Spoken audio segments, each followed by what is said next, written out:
बॉलीवुड में बिहारी बाबू और शॉटगन के नाम से मशहूर शत्रुघ्न सिन्हा एक कामयाब अभिनेता होने के साथ साथ एक मशहूर राजनेता भी हैं। कहा जा सकता है कि शत्रुघ्न सिन्हा बॉलीवुड के एक ऐसे अभिनेता हैं जिन्होंने फिल्मों के साथ साथ राजनीति में भी एक सफल पारी खेली। शत्रु जी आज भले ही राजनीति के क्षेत्र में ज्यादा सक्रिय नजर आते हैं, लेकिन एक समय ऐसा भी था जब फिल्मों में धर्मेंद्र और अमिताभ बच्चन के साथ साथ खलनायक से नायक बने शत्रुघ्न सिन्हा का भी दबदबा हुआ करता था, जो अपनी दमदार आवाज और अपने रौबदार अंदाज से हर किसी को अपने सामने खामोश कर दिया करते थे। अपनी शानदार डायलॉग बाजी के लिए मशहूर लेजेंडरी एक्टर राजकुमार के अलावा जिस एक्टर का नाम हर किसी के जहन में सबसे पहले आता है वो नाम है शत्रुघ्न सिन्हा जी का। बेशक शत्रु जी की अगली पीढ़ी के बारे में आज लोग काफी कुछ जानते हैं, लेकिन उनके परिवार के अन्य सदस्यों और उनके परिवार के इतिहास से कम लोग ही परिचित हैं। नमस्कार, मेरा नाम है अनुराग सूर्यवंशी और आप देख रहे हैं नारद टीवी की खास श्रृंखला बॉलीवुड फैमिली। शुरुआत करते हैं शत्रु जी के परिवार के मुखिया यानी उनके पिताजी से, जिनका नाम था भुवनेश्वरी प्रसाद सिन्हा,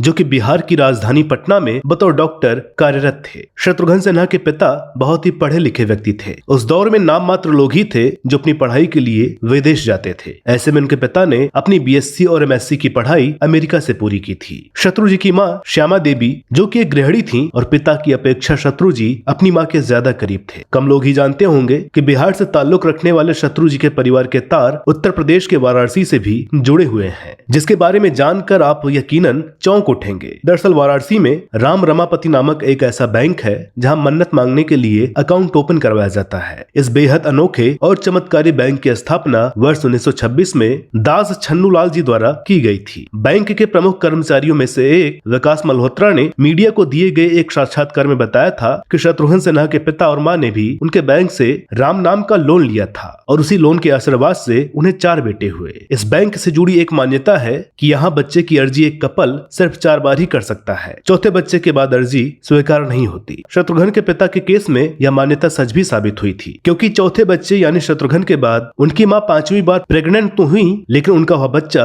मृत पैदा हुआ। इस घटना का जिक्र वर्ष 2016 में पब्लिश हुई भारतीय एस प्रधान द्वारा लिखी शत्रुघ्न सिन्हा की बायोग्राफी एनीथिंग बट खामोश में भी की गई है। बुक के मुताबिक शत्रुघ्न सिन्हा के माता पिता भी अपने बच्चों को इस खास बैंक की कृपा मानते थे। फिलहाल शत्रुघ्न सिन्हा के माता और पिता का निधन हो चुका है। आइए अब एक नजर डाल लेते हैं शत्रुघ्न सिन्हा जी के फिल्मी सफर पर। राम नाम की कृपा से सिन्हा जी के परिवार में 3 बच्चों के बाद जब चौथे बच्चे का जन्म हुआ तो उस बच्चे का नाम रखा गया शत्रुघ्न प्रसाद सिन्हा। 9 दिसंबर 1945 को पटना के कदम कुआं स्थित घर में जन्मे शत्रुघ्न सिन्हा बड़े होकर एक एक्टर और फिर पॉलिटिशियन बन जाएंगे, ये किसी ने सपने में भी नहीं सोचा था, क्योंकि उनके तीनों बड़े भाइयों में से कोई साइंटिस्ट और कोई डॉक्टर थे। ऐसे में पिता चाहते थे कि उनका छोटा बेटा भी अपने तीनों बड़े भाइयों की तरह या तो डॉक्टर बने या साइंटिस्ट। इधर शत्रुघ्न सिन्हा की इच्छा बचपन से ही फिल्मों में काम करने को थी, इसलिए उन्होंने अपनी पढ़ाई पटना साइंस कॉलेज से पूरी कर अपनी दिल की बात सुनी और film and television institute of Pune में प्रवेश ले लिया। वहां से ट्रेनिंग पूरी कर लेने के बाद फिल्मों में कोशिश करने लगे। सबसे पहला मौका उन्हें सदाबहार अभिनेता देवानंद ने उन्हें अपनी फिल्म प्रेम पुजारी में दिया। हालांकि उनकी यह फिल्म देर से रिलीज हुई, इसलिए उनकी डेब्यू फिल्म वर्ष 1969 में रिलीज साजन मानी जाती है। इसके बाद अभिनेत्री मुमताज की सिफारिश से उन्हें फिल्म खिलौना मिली, जिसके हीरो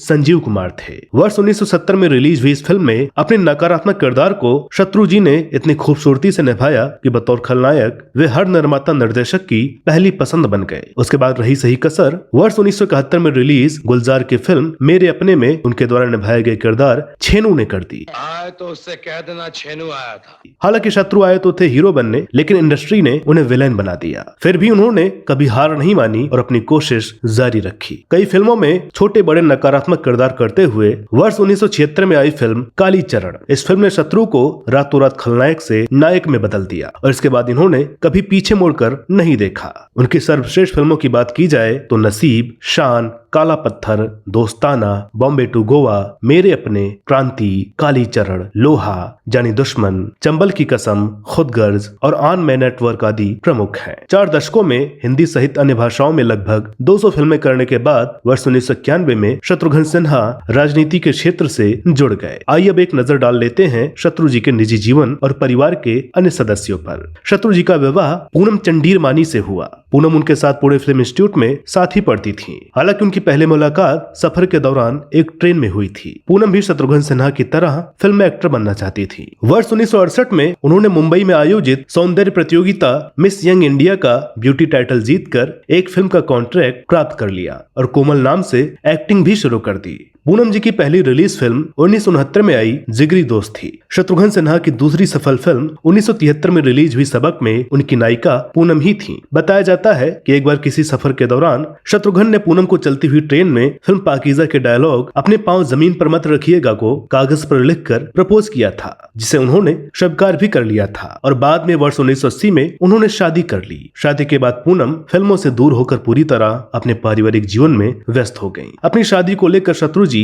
अक्सर अपने इंटरव्यूज में एक बेहद दिलचस्प किस्सा बताया करते हैं। वो बताते हैं कि जब उन्होंने अपनी शादी के लिए प्रपोजल भेजा तो उनकी सासू माँ ने उनको यह कहते हुए नकार दिया कि यह इतना कालिया है कि इन दोनों को खड़ा करके कलर फोटोग्राफ भी खींचेंगे तो ब्लैक एंड व्हाइट इफेक्ट ही आएगा। हालांकि इसके बाद शत्रु जी के भाई राम सिन्हा और डायरेक्टर एन सिप्पी के सिफारिश के बाद पूनम के माता पिता पूनम की शादी शत्रुघ्न सिन्हा से करने के लिए तैयार हो गए। शत्रु जी के 2 जुड़वा बेटे हैं, लव सिन्हा और कुश सिन्हा, और एक बेटी एक्टर सोनाक्षी सिन्हा। अपनी पहली ही फिल्म दबंग से दर्शकों के दिलों में जगह बनाने वाली एक्टर सोनाक्षी सिन्हा तो आज किसी परिचय के मोहताज नहीं है, लेकिन शत्रु जी के बेटों के बारे में कम लोगों को ही पता है। 5 जून 1983 को जन्मे जुड़वा बेटों में से एक लव सिन्हा भी पेशे से एक एक्टर हैं, जो कुछ फिल्मों में काम करने के बाद वर्ष 2014 में अपने पिता के चुनाव प्रचार से जुड़ गए और पिता के नक्शे कदम पर चलते हुए एक्टिंग के बाद राजनीति के क्षेत्र में पूरी तरह से सक्रिय हो गए। फिलहाल लव अपनी जड़ें बिहार की राजनीति में मजबूत करने में लगे हुए हैं। शत्रु जी के दूसरे बेटे कुश सिन्हा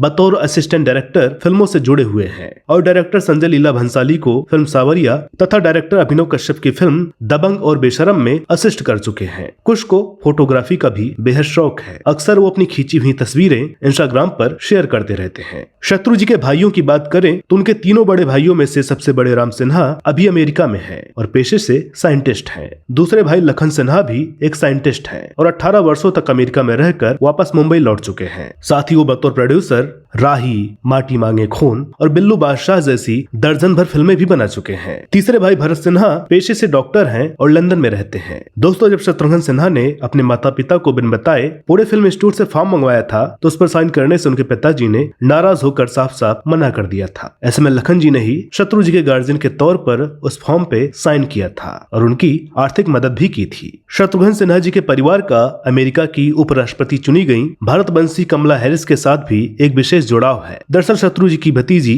यानी उनके भाई लखन सिन्हा की बेटी प्रीति सिन्हा अपनी युवा टीम के साथ कमला हैरिस के प्रचार में यूएस के राष्ट्रपति चुनाव में करीब से जुड़ी हुई थी, जिसमें उनकी शानदार जीत भी हुई थी। तो दोस्तों, उम्मीद है कि आज का एपिसोड आपको पसंद आया होगा। वीडियो अगर अच्छी लगी हो तो प्लीज इसे लाइक करें, शेयर करें। चैनल पर नए हो तो प्लीज इसे सब्सक्राइब जरूर करें। तो मिलते हैं अगले वीडियो में एक और नई दिलचस्प कहानी के साथ। तब तक के लिए नमस्कार। पुण्य कथा सिया राम की सुनाने, गाथा महाभारत के महासंग्राम की गाने, अनेकों पावन पौराणिक कथाओं का लेके उपहार नारद टीवी आ रहा है आपके द्वार। नारद टीवी प्रस्तुत करता है नारद वाणी, सनातन धर्म की अनेकों अद्भुत गाथाओं और जानकारियों से भरपूर अनूठा मंच। तो अभी सब्सक्राइब करें नारद वाणी YouTube चैनल को।